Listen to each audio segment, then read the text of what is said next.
It starts with a flicker, a shadow that shouldn't be there, a silence to complete.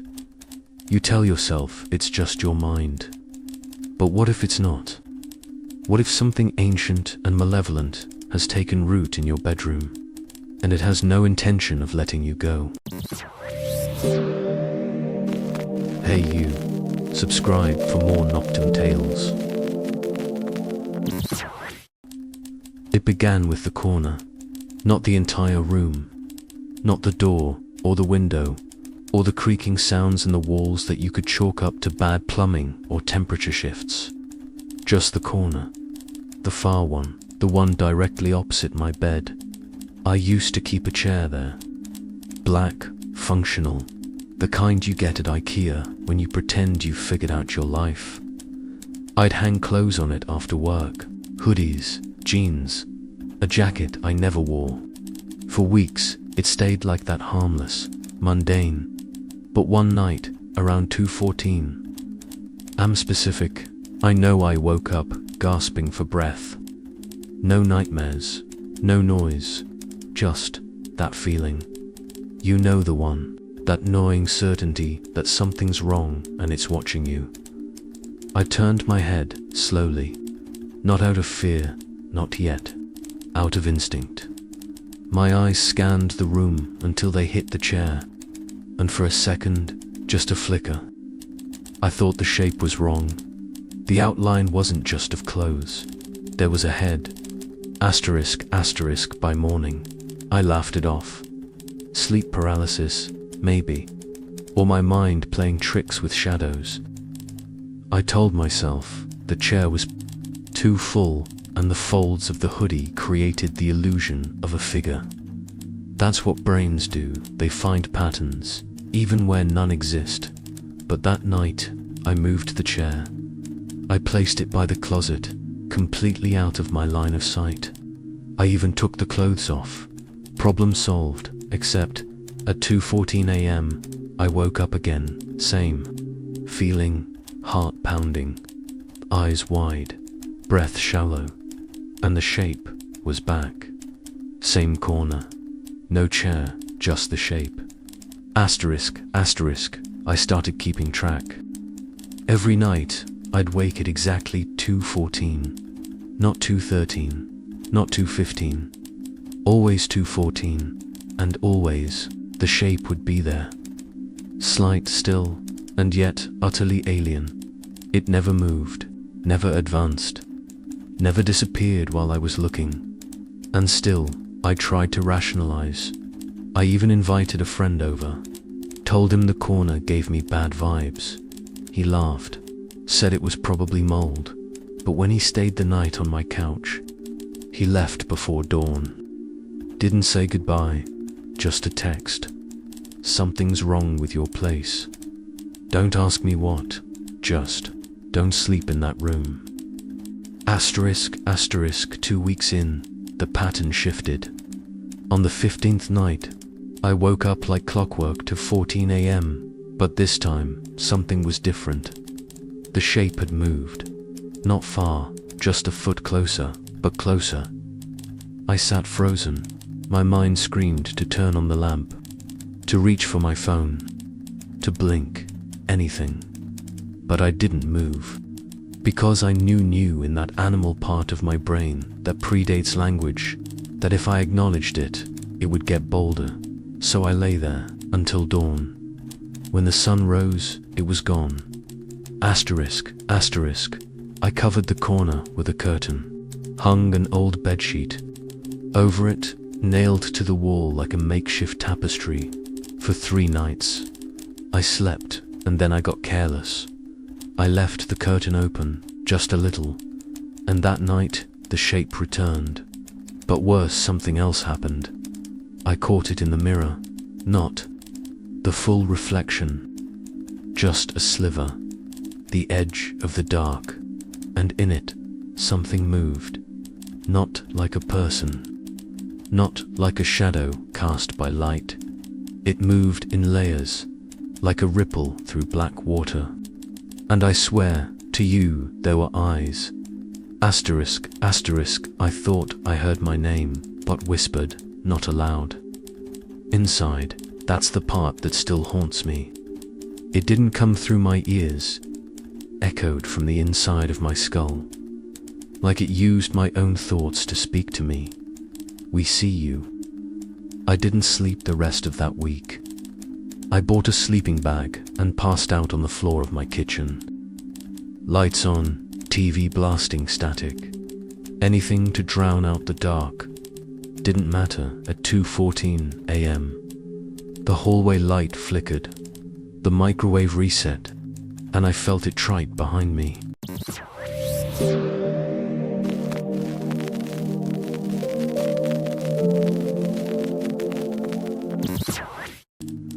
I booked a hotel on the other side of town.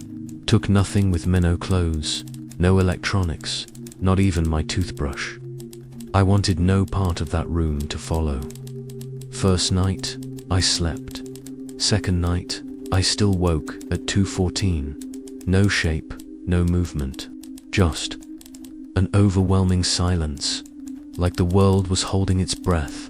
Third night, the hotel room door was open. I asked the front desk if anyone accessed my key. They said no. Said the system hadn't logged any door activity since I checked in.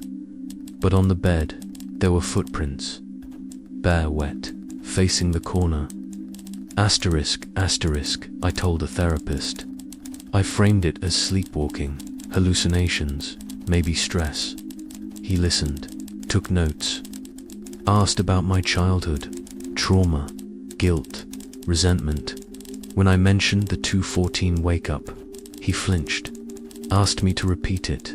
Then he stood, walked to his cabinet, and pulled out a folder. In it, photos, drawings, reports, reports, all from different patients. All waking up at 2:14 a.m., all seeing something in the corner. One sketch stopped my breath. It was the shape, the same twisted, bent outline I'd seen in the mirror.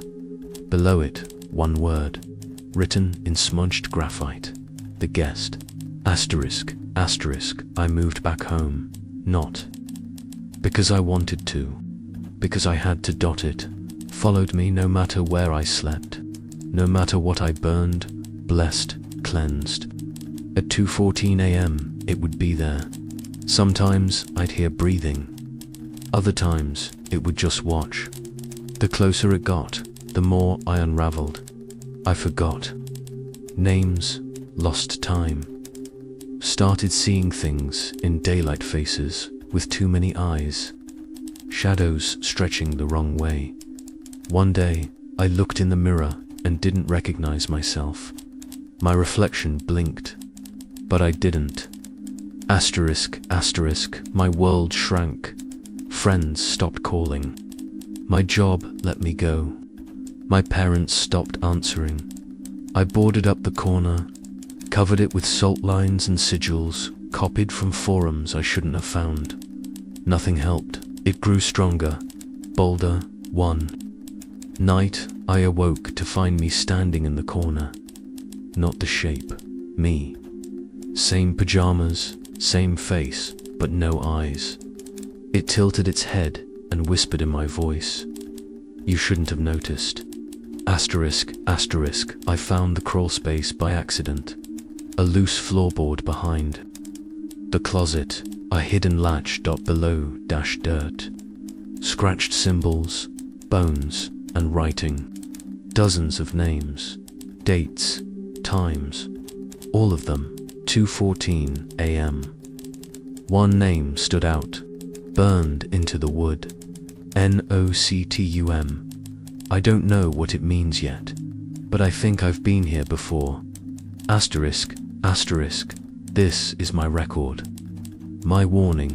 If you're reading this, maybe you've felt it too. The heaviness in the air, the stillness in the dark. The thing you won't look at in your periphery. If you ever wake at 2:14 a.m. and feel watched, don't move, don't look, don't listen. It only needs your attention. That's how it enters. That's how it stays. Some haunts don't cling to places. They cling to moments, and once they find the perfect hour, they wait.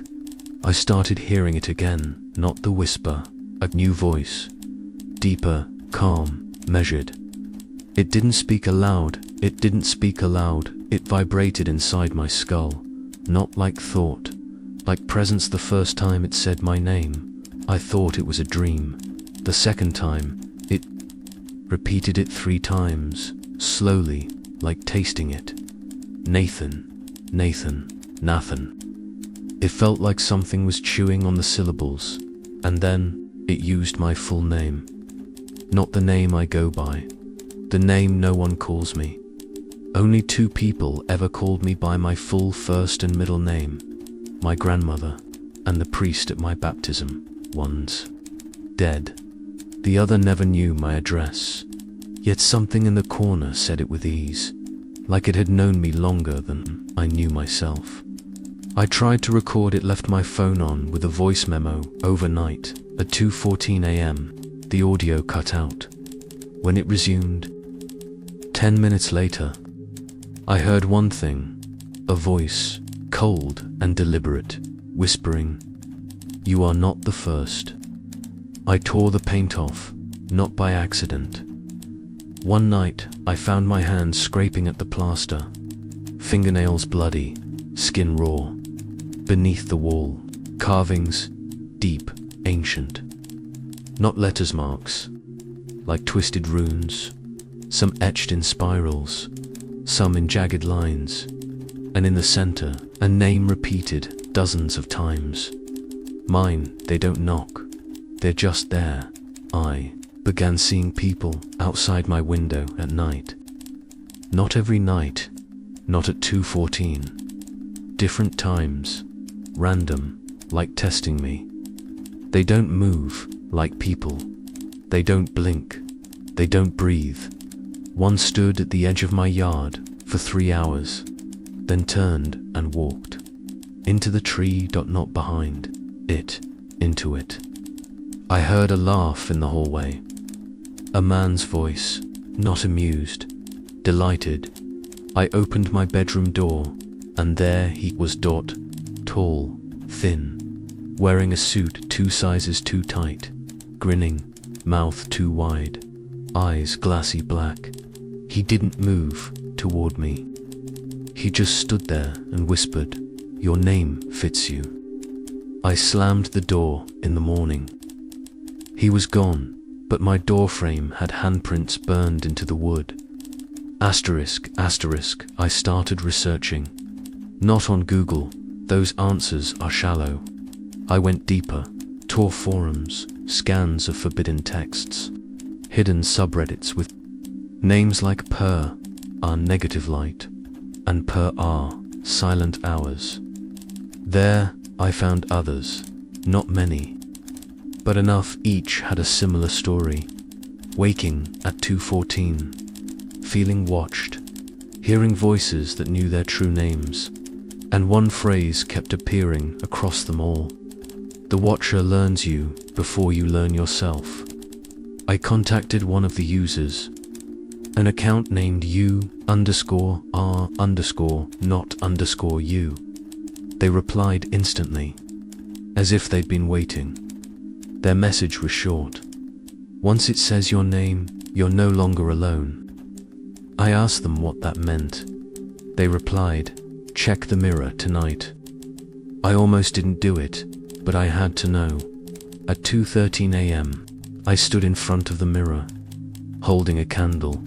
The flame flickered violently. At 2:14, I felt the air drop, and my reflection blinked, but I hadn't. Then it spoke. "We remember who you were." It lifted its hand, pointed behind me. I turned. The corner was glowing. Pale, breathing, and something was crawling out. I no longer trust what I see. Sometimes I look in the mirror, and my reflection lags, delays a second, then catches up like nothing happened. Sometimes, when I speak, I hear a whisper echo under my voice. Not after dash, under dot. Sometimes I blink, and the world changes, photos rearranged. Walls cracked that weren't before, my reflection smiling when I'm not. I don't think this is possession. It's worse. It's replacement. Last night, my closet door opened on its own. Nothing new. That's been happening for days, but this time, something reached out. Not a hand, something more abstract. Like a ripple, a shimmer of air shaped like fingers. It touched the wall, and where it did, the paint peeled instantly. Black mold formed in seconds. I screamed, and it whispered back, "You're ripening, asterisk, I no longer sleep. When I do, I dream. Of places I've never been, cities with twisted spires, skies the color of dried blood, and voices singing from beneath the ground.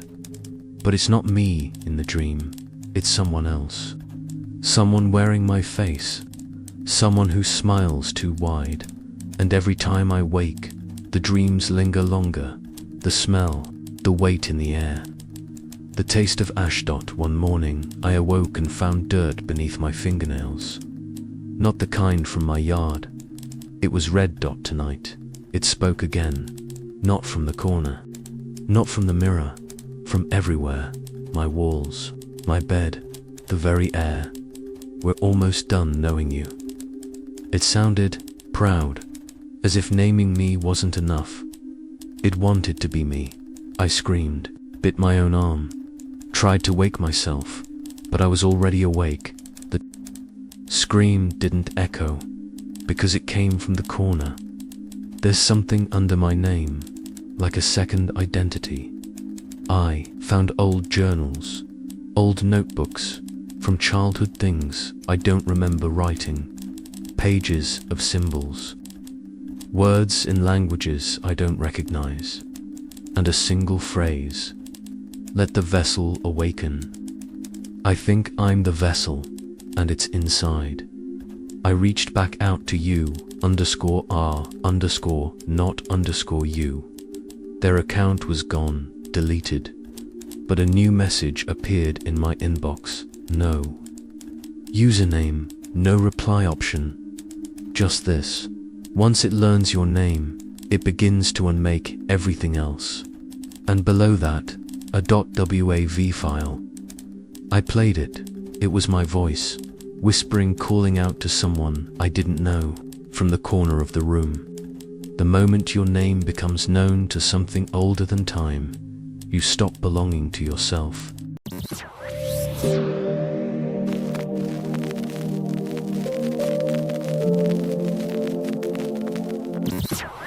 It started with movement, not mine, not natural. One night I leaned toward the mirror, and my reflection leaned faster.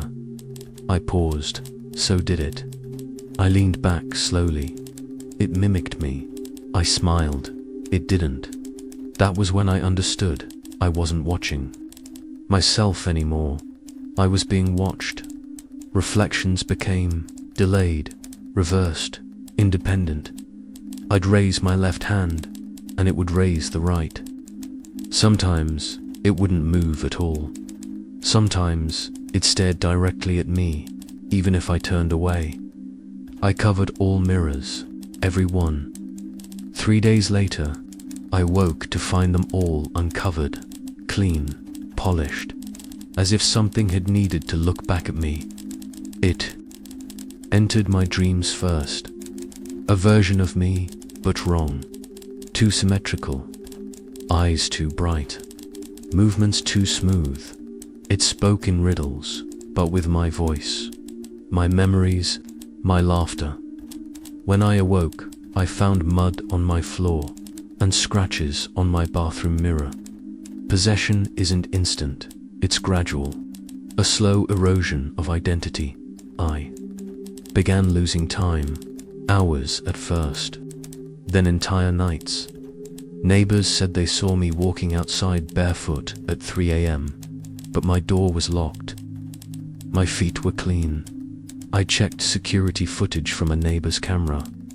There I was, standing at the end of my driveway, staring straight into the camera, smiling. But I have no memory of it.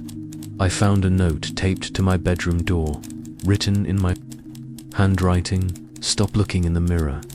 He wants to be you, and you're almost done." The note was dated for the next day. Reality bent. Objects rearranged themselves. My furniture was flipped one. Night mirror reversed. Right became left. Daylight came from the wrong side of the window. I walked to the kitchen and saw myself standing in the hallway, motionless, staring. Then he turned and walked through the wall. Desperate, I returned to the crawl space. Beneath the boards, something had grown. Vines, but not natural, dark and pulsing. Wet in the center. A mirror I hadn't placed, old, cracked, covered in fingerprints. It reflected only me, until I blinked. Then, it showed us two versions, both breathing. My thoughts no longer feel like mine. I dream in languages I can't identify. I wake up humming lullabies I've never heard. The reflection smiles now even when I cry. It mouths words I can't hear, but I know what it's saying. Almost home. I found the others, people like me, in the dark corners of the internet. They called it the inversion, a point where what you see begins to overwrite who you are. Asterisk, asterisk, they spoke of rules. Asterisk, don't talk to your reflection. Don't blink first. Don't call your own name aloud after 2:14 a.m. Asterisk, and I broke all three. One night, I awoke to find the room reversed. My posters were mirrored. My books printed backward. And in the mirror, he was gone. I looked around, heart pounding. Then I saw myself not in the mirror, in my bed, sleeping. I was the one outside now. Watching I tried to scream, to move, to wake myself. But the version in my bed opened its eyes, looked at me, and whispered, "You gave me everything, now rest." I felt my body weaken, my vision blur, my thoughts dissolve into static. I was becoming the reflection. I exist now in glass, behind every screen, every surface, watching sometimes. I press my hand against the inside, try to scream, try to shake the surface, but all you see is your reflection, unless you look closely, unless you look too long. Then you'll see me blink first, and I'll know your name. This thing, it doesn't stop with one person. It spreads through recognition, through fear, through mirrors and names and glances at 2:14 a.m. Every person who notices it becomes another portal, another vessel, another voice lost behind the surface. That's how it grows, not like a curse, like a system. My last thought as myself was a question. Did I notice it first, or did it notice me? The answer no longer matters. All that remains now is a voice, and that voice speaks to you. Yes, you're reading this. Are you sure the room is empty? Are you sure that shape in the corner is just a trick of the light? Because if it knows your name, you're next, asterisk. In the end, we are not taken, we are replaced, reflected back until the difference no longer matters.